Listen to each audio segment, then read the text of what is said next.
This past week, we lost an amazing actor. Lance Reddick passed away suddenly from natural causes at the age of 60. Lance was best known for his roles in The Wire, Bosch, Netflix's Resident Evil, and the John Wick franchise. He is survived by his wife Stephanie Reddick and children Yvonne Nicole Reddick and Christopher Reddick. Lance, you will be missed. Your presence will forever be felt amongst the black community in Hollywood. Rest in peace, Lance. My condolences to you and your family in this time. Ladies and gentlemen, blurs and nerds, freaks and geeks, this is Do You Speak Geek?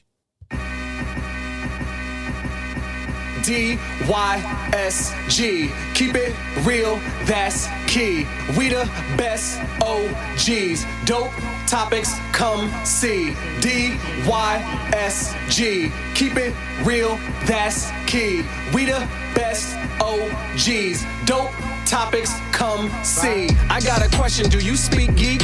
New episodes on the podcast dropping each week. Get hip to the game, I'm giving y'all a sneak peek. Flavor for your ears, bars flowing on unique beats. Blurs and nerds, freaks and geeks. The Source Wall Wednesday dropping comics. You should cop, I think you know the peep. Don't sleep on Dono and Nix. They preaching the gospel, real ish, ill like mono, they sick. Thumb life if you're into games with combos and kicks. This podcast is a gift, it's as real as it gets. Blurs taking over, with clever marketing we gain exposure. Feeding the community magic, your boy's a nerd promoter. The dialogue is Jimmy Crack Corn, we aiming for gold. The truth was told, I can't speak for other platforms. Sharp as cats out like knives, claws, and tack thorns. We blacking out, going crazy like a black storm.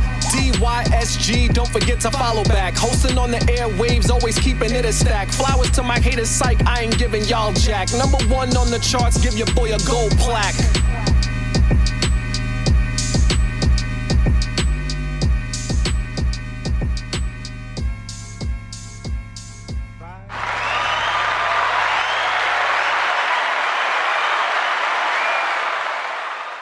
Yo, what's going on, y'all? It's your boy Nix back again. This is episode 147 of the podcast. Thanks for everybody who's been rocking with me thus far. But if you are new here, welcome to Do You Speak Geek? This is the pod where we bring you all the latest and greatest inside of the geek realm as far as news and reviews. Shout out to Spreaker, that's the home team. But whatever you get your podcast, be sure to search for Do You Speak Geek and hit that subscribe. And please don't forget to follow us on social media. Facebook at DYSGFB, Twitter at DYSG_tweets, Twitch at DYSG_games, and Instagram and TikTok at Do You Speak Geek. The YouTube channel, the only place you can find the Dono and Daddy Show. Please be sure to subscribe, like, Hulk, smash that bell for all notifications, and leave comments. We want to know what y'all think. This Friday, please pull up to the IG page. I'll be having an interview with Teffy Wonder from Head Nerds in Charge and the Awesome Day podcast. I've been looking forward to this for a while, y'all. I have a heart and passion for her upcoming project, and I can't wait to dive into it with her. But we got a jam-packed show, y'all. Let's go ahead and get into what we do by this time, people. Y'all know the vibes. Let's speak geek. Suit up. I wanna be the very best. Talk nerdy to me.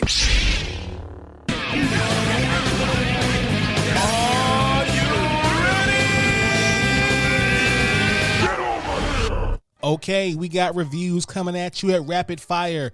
WWE 2K23. Though the showcase mode isn't as super as its subject, John Cena, the sharp focus and refinement instead of reinvention helps keep WWE 2K23 as the gold standard for wrestling sims. Dono loves this game. I think y'all will too. Resident Evil 4. The remake is the series' most relentlessly exciting adventure rebuilt, refined, and realized to its fullest extent of its enormous potential. This one is fire, no questions asked. Evil Dead Rise. It's both familiar and refreshing of the Evil Dead franchise. It delivers all the gore you'd expect with a measured dose of the humor that makes this fun series a fan favorite. Please check this one out. Agent Elvis Season 1.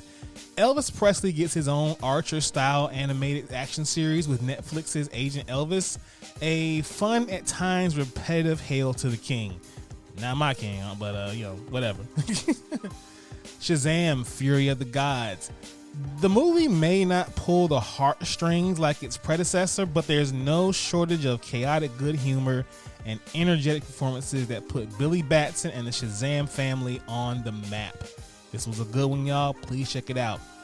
The CW's Gotham Knights Season 1, with a cast of 2 bland, forgettable characters and a central mystery that's anything but compelling.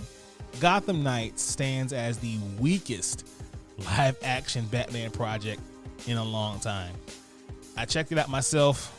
I hadn't even finished the episode, so I'm not really ready to get back to it. But take it for what you will. John Wick Chapter 4. Led by a committed Keanu Reeves, John Wick Chapter 4's incredibly staged action scenes, engaging ensemble, and stylish production designs coalesce in a modern action masterclass. This shit was fire. Fire, you hear me? And last we have Dungeons and Dragons Honor Amongst Thieves. This movie is an accessible fantasy adventure that both roasts and respects D&D culture without losing newcomers along the ride. Another instant classic. Y'all check this one out. It is phenomenal. Let's get into my favorite portion of the show. Y'all know the vibes. Source Wall.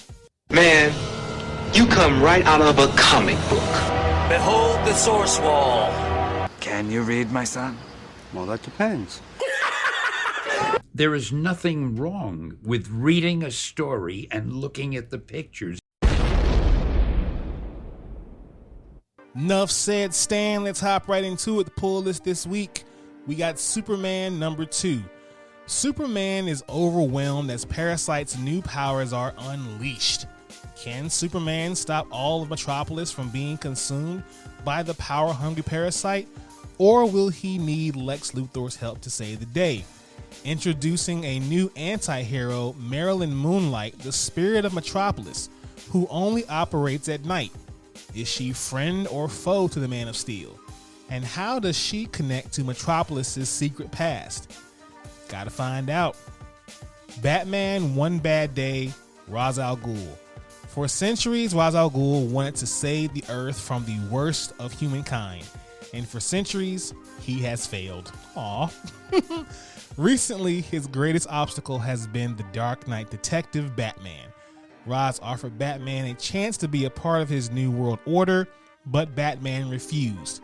For years, their Cold War has raged, but Ra's will have no more. Ra's will remove Batman from the equation and save the world, recreating it in his image and bringing the peace and prosperity all the good-hearted souls of Earth deserve. Don't miss the epic tragedy from the all-star creative team of Tom Taylor and Ivan Reyes, the last One Bad Day specials, and one of the most epic to date. This series has been phenomenal from beginning to end, from Riddler to Ra's. Yo, collect all these, please. Vanish number 5. Oliver Harrison sounds more like a cursed man than the chosen one. Psychic wards, confrontations with the authorities, reality shifts, hexes, hallucinations, and bloody crime scenes. At least he has his lovely Eleanor to come home to, right? Right? Join us as the next epic Vanish arc begins here. Check this one out, y'all. Monica Rambeau Photon number 4. With nowhere left to turn and the universe crumbling around her, Monica must look to an unexpected source to find answers, or life as she knows it will be gone forever. And as the journey continues, so do the revelations about Monica's past, for better or for worse. Women of Marvel number 1. Marvel's fiercest heroines take the spotlight in an all-new Women of Marvel one-shot. Get it now for a preview of the women creators taking Marvel Comics by storm. Power Ranger scribe Melissa Flores sends America Chavez on a pulse-punching adventure. She-Hulk stares straight into the gutters, and she loves it. Okay. Silk spins a wild web through New York City. All this and more as Women of Marvel celebrates more than 10 years of uplifting characters and creators you know and love, and the ones you're about to. Yo, shout out to the women, man. And finally, we have Milestone 30th Anniversary Special number 1. Celebrate 30 years of Static, Icon, Rocket, Hardware, and the rest of the Dakotaverse in this star-studded anthology. From a Static and Batman Beyond team-up, harking back to their adventures in the Static Shock animated series, a grown-up Raquel Irvin inheriting the mantle of Icon, and a reality warping story where the present-day Milestone characters meet their 1993 counterparts.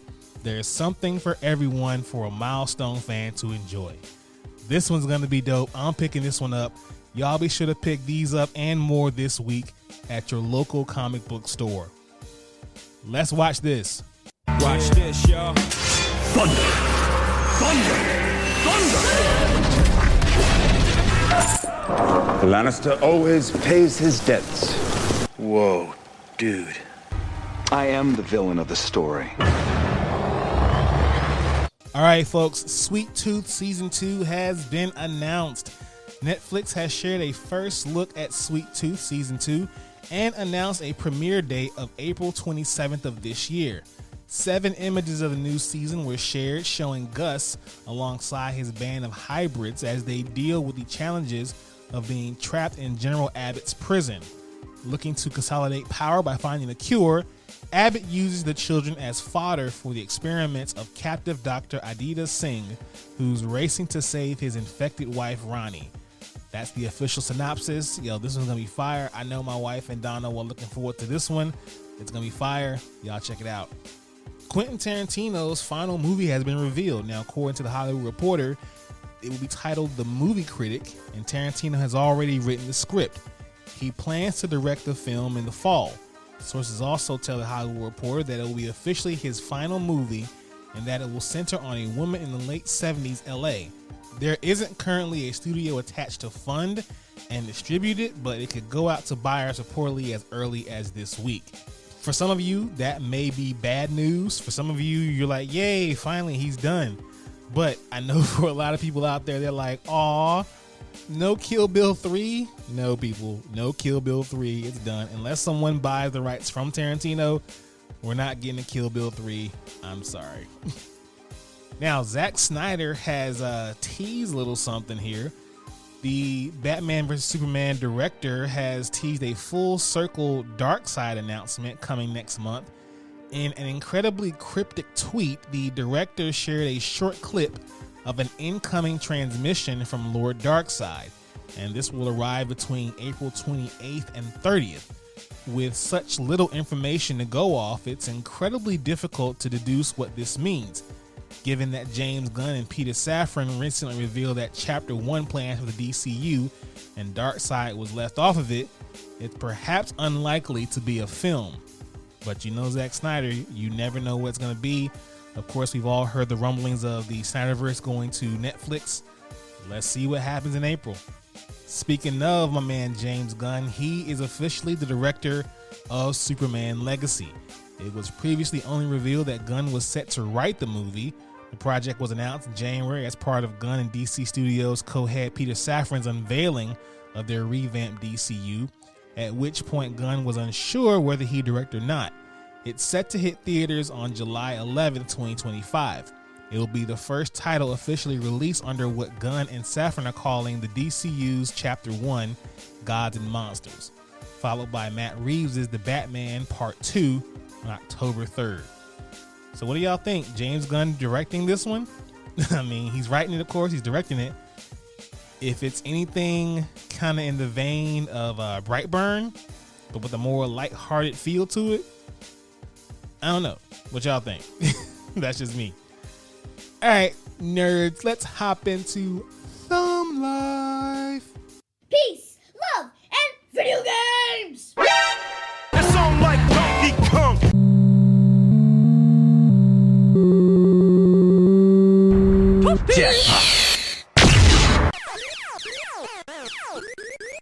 Batman is playing Galaga.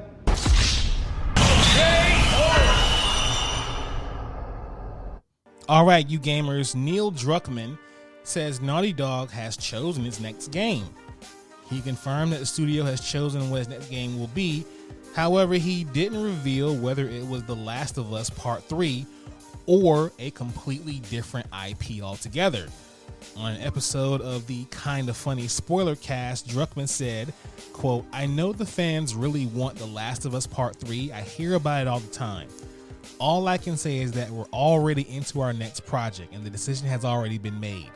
I can't say what it is, but that the process we went through. There was a lot of consideration of different things and we picked the things that were the most exciting for us." He added, "At the end of every project, we purposefully explore several different projects. Some of them might be a sequel and then a bunch of new ideas. And then we feel like, where do our passions lie?" So take that for what you will. That may be an indication that we are getting it, maybe not. Me personally, I would really love another Uncharted game. I know they're not going to, but I'd really love to hear one. That's just me personally. What do you guys think? What are we getting?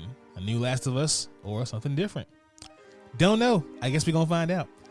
But let's speak technical for a moment. Technically speaking, Your technological advancements. 1.21 gigawatts! Have you tried turning it off and on again? All right, guys. Ryan Reynolds' company just sold for more than $1 billion. Phone provider T-Mobile has announced that it acquired Ryan Reynolds' company Mint Mobile for over $1 billion. The acquisition is part of a Kania Corporation purchase, which allowed them to control other various companies, including Mint Mobile.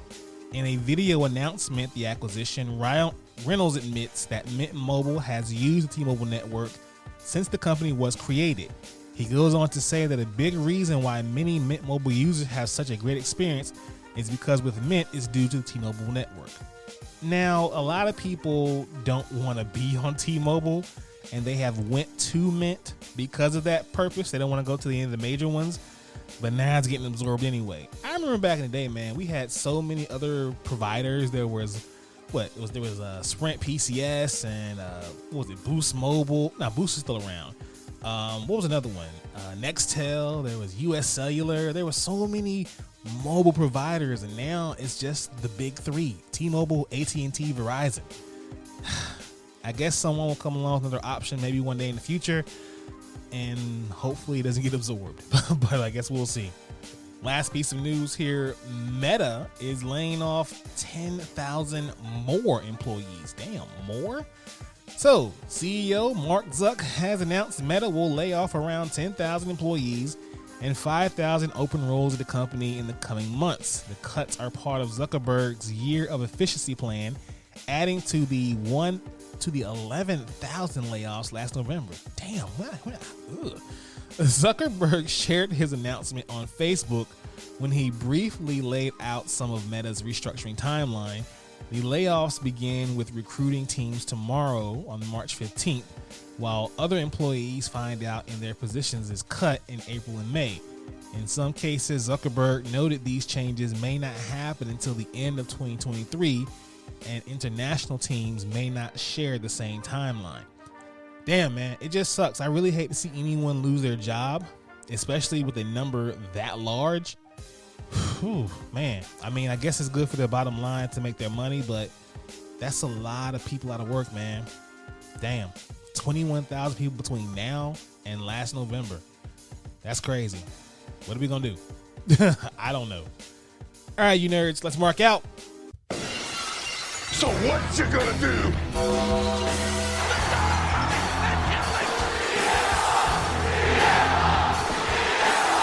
Goodbye and good night. Bang! All right, people, my girl, the EST, has made history. She is now the longest reigning black champion of all time in WWE. Belair has held the Raw Women's title for 346 days.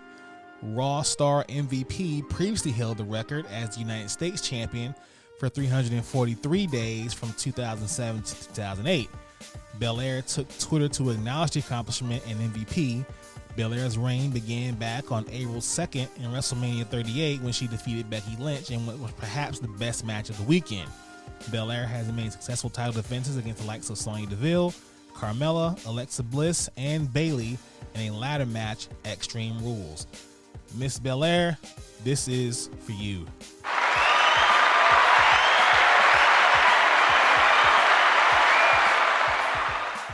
All right, coming up next week, well, this week rather, Kenny Omega and El Hijo del Vikingo. I probably butchered that, but y'all already feel what's going on here. Tony Khan promised big announcements in AEW. That's, of course, his MO. But when the AEW promised a dream match for next week's Dynamite, he made sure to deliver the goods. Wednesday night, AEW is putting on Kenny Omega and El Hijo del Vikingo. To Khan's point, the highly anticipated bout to come in a 2-year odyssey between Omega, Vikingo, AEW, and Lucha Libre AAA. It's finally getting made. There are so many bumps and setbacks that caused this to not happen as soon as it was supposed to happen. Of course, Omega was forced to pull out due to injuries. He would then vacate the title to vow to step into the ring. Vikingo at one point had a issue with his visa and he couldn't make it to the country. But all that's behind us. This Wednesday, we are getting this dream match. It is going down. Taya Valkyrie is all elite. It kind of seemed unclear that AEW was building some kind of surprise debut, with TBS champion Jade Cargill issuing an open challenge for a Canadian wrestler to challenge at AEW's debut in Winnipeg. The question was who would be in that spot. It seemed like the most popular picks from fans were either Taya Valkyrie and veteran independent standout Nicole Matthews.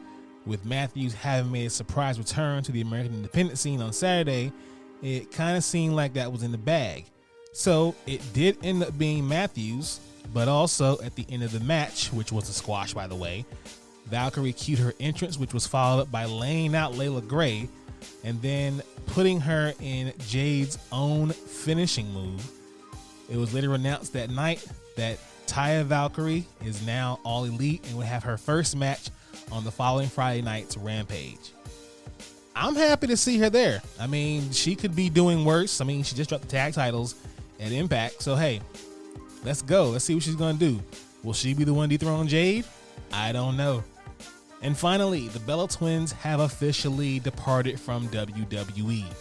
Brie and Nikki Bella are no more. It's only Brie and Nikki Garcia.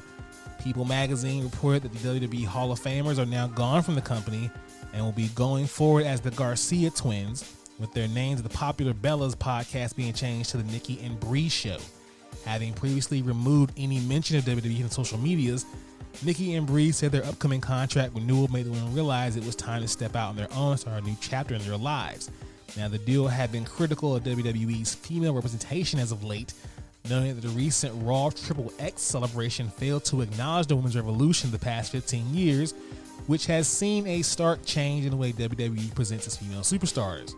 Upon removing WWE from their social media, they teased they were going to unapologetically then and fiercely walking through that open door leading to the announcement. Nikki Bella also took social media on a live saying they are not going to AEW, but hey, wrestlers have been known to lie before. So what do you guys think? Do y'all even want to see the Garcia Twins in AEW? Do you think they'd be better and maybe an Impact? Maybe not wrestling at all. I mean, we all know Nikki Bella's neck is holding on by duct tape. So what do you guys think? Should they even get back in the ring again? Me personally, nah, I don't think so. All right, y'all. That is the pod. I have had a great time with y'all, but I'm about to go ahead and get on out of here. Thank you all for listening. Please be sure to listen to this podcast. Subscribe to this podcast. Let your boy know what you think about this podcast. Follow us on social media, Facebook, Twitter, Instagram, Twitch, and TikTok. Check out the YouTube channel. Like, subscribe, and share the videos there. As always, people, live to play to win to live. I speak geek. Do you speak geek?